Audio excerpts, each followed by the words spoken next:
Hello നമസ്കാരം welcome to യേഷ്മസ് അപ്പീലാൻഡ്. എല്ലാവരും സുഖമായിട്ടിരിക്കുകയാണെന്ന് വിശ്വസിക്കുന്നു. അപ്പോൾ ദീപാവലി വരുവാണല്ലേ, അതുകൊണ്ട് ഞാനിന്ന് ദീപാവലി ഡെക്കർ ഐഡിയ ആണ് കാണിക്കാൻ പോകുന്നത്. വളരെ ഈസിയാണ്, പക്ഷേ കുറച്ച് സമയം വേണ്ടി വരും കേട്ടോ. അപ്പോൾ അതിനായിട്ട് ഞാനിവിടെ ഫസ്റ്റ് 2 കാർഡ്ബോർഡ് എടുക്കുന്നുണ്ട്. അതിലേക്ക് ഇതുപോലെ നമുക്ക് കാലിൻ്റെ ഷേപ്പ് വരച്ചു കൊടുക്കാം. രണ്ടെണ്ണത്തിലും അതുപോലെ വരച്ചെടുക്കുക. അതിനുശേഷം ഇതിൻ്റെ ഷേപ്പിൽ കട്ട് ചെയ്തെടുക്കാം.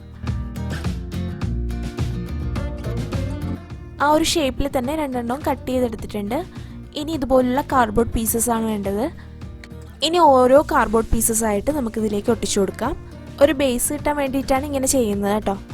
4 ലെയർ വരുന്ന വരെ നമുക്കിത് സ്റ്റിക്ക് ചെയ്ത് കൊടുക്കാം.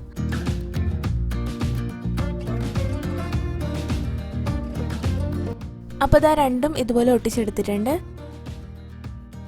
ഇനി ക്ലേ വെച്ചിട്ട് ഇതൊന്ന് മോൾഡ് ചെയ്തെടുക്കാം. ക്ലേയിലേക്ക് കുറച്ച് വെള്ളം കൂടി ചേർത്തിട്ടാണ് ഞാനിത് ഒട്ടിച്ചെടുക്കുന്നത് കേട്ടോ. അങ്ങനെ ഇതാ ഏകദേശം കാലിൻ്റെ ഷേപ്പ് ആക്കി എടുത്തിട്ടുണ്ട്. ഇനി ഇത് നന്നായിട്ടൊന്ന് ഉണങ്ങി കിട്ടട്ടെ, എന്നിട്ട് നമുക്ക് ബാക്കി ചെയ്യാം. അപ്പോൾ ഇത് ഉണങ്ങി കിട്ടിയിട്ടുണ്ട്. ഇനി നമുക്കൊരു സാൻഡ് പേപ്പർ വെച്ചിട്ട് ജസ്റ്റ് ഒന്ന് സ്ക്രബ് ചെയ്ത് കൊടുക്കാം. ഇനി ഞാനിവിടെ 2 മെഴുകുതിരി എടുക്കുന്നുണ്ട്. ഇതിന് പകരം നമ്മൾ ദീപാവലിക്കൊക്കെ വെക്കുന്ന ഒരു കുഞ്ഞു ചട്ടിയില്ലേ, വിളക്ക് വെക്കുന്ന കുഞ്ഞു ചട്ടി, അതാണെങ്കിൽ കുറച്ചും കൂടി നല്ലതായിരിക്കും. അത് ഇതുപോലെ ഒട്ടിച്ചു കൊടുക്കാം. അപ്പോൾ അതാ 2 റെഡി ആയിട്ടുണ്ട്. ഇനി ഇതിലേക്ക് പെയിൻറ്റ് ചെയ്യാം. അതിനായിട്ട് ഞാനിവിടെ ആക്രിലിക് പെയിൻ്റാണ് എടുത്തേക്കുന്നത്. റെഡ് കളറാണ്. ഈ റെഡ് കളർ എടുത്തത് എന്താണെന്ന് വെച്ചാൽ മെഹന്തി ഇട്ടൊരു ഫീൽ കിട്ടാൻ വേണ്ടിയിട്ടാണ് റെഡ് കളർ എടുത്തിട്ടുള്ളത്. ഇവിടെ ഞാൻ ഒരു കോട്ട് മാത്രമേ കൊടുക്കുന്നുള്ളൂ കേട്ടോ. അതിനുശേഷം ഇതൊന്ന് ഉണങ്ങാനായിട്ട് വയ്ക്കാം. പിന്നെ നമുക്ക് ആ മെഴുകുതിരിക്ക് ചുറ്റും കളർ വേണമെന്നുണ്ടെങ്കിൽ കളർ ചെയ്യാം.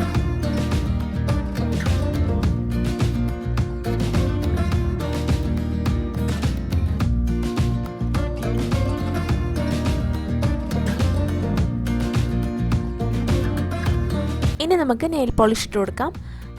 നമുക്ക് ഇഷ്ടമുള്ള കളർ വെച്ചിട്ട് നെയിൽ പോളിഷ് ഇട്ട് കൊടുക്കാം. ബ്രൈറ്റ് കളേഴ്സ് ആണെന്നുണ്ടെങ്കിൽ കുറച്ചും കൂടി ഒന്ന് ഹൈലൈറ്റ് ചെയ്യും. ഇതും ആക്രിലിക് പെയിൻ്റ് ആണേ. അപ്പോൾ ഇതാ ഉണങ്ങി വന്നിട്ടുണ്ട്. ഇനി നമുക്ക് കൊലുസിട്ട് കൊടുക്കാം. ഇത് പഴയൊരു മാലയാണേ, അത് കട്ട് ചെയ്ത് ഗ്ലൂ വെച്ചിട്ടൊന്ന് ഒട്ടിച്ചു കൊടുത്തു. അപ്പോൾ കൊലുസായി. ഇനി കുറച്ചും കൂടി ഒരു ലുക്ക് കിട്ടാൻ വേണ്ടിയിട്ട് ഞാൻ ഇതുപോലെ ഡോട്ട്സ് ഇട്ട് കൊടുക്കുന്നുണ്ട്.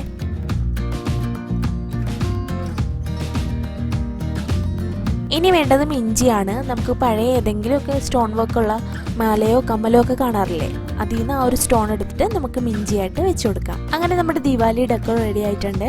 വീഡിയോ ഇഷ്ടമായെങ്കിൽ ലൈക്ക് ചെയ്യാനും ഷെയർ ചെയ്യാനും കമൻറ്റ് ചെയ്യാനും മറക്കരുത്. അതുപോലെ തന്നെ ചാനൽ ഇഷ്ടപ്പെടുകയാണെന്നുണ്ടെങ്കിൽ ഒന്ന് സബ്സ്ക്രൈബ് ചെയ്തേക്കാം. അപ്പോൾ എല്ലാവർക്കും ഹാപ്പി ദീപാവലി.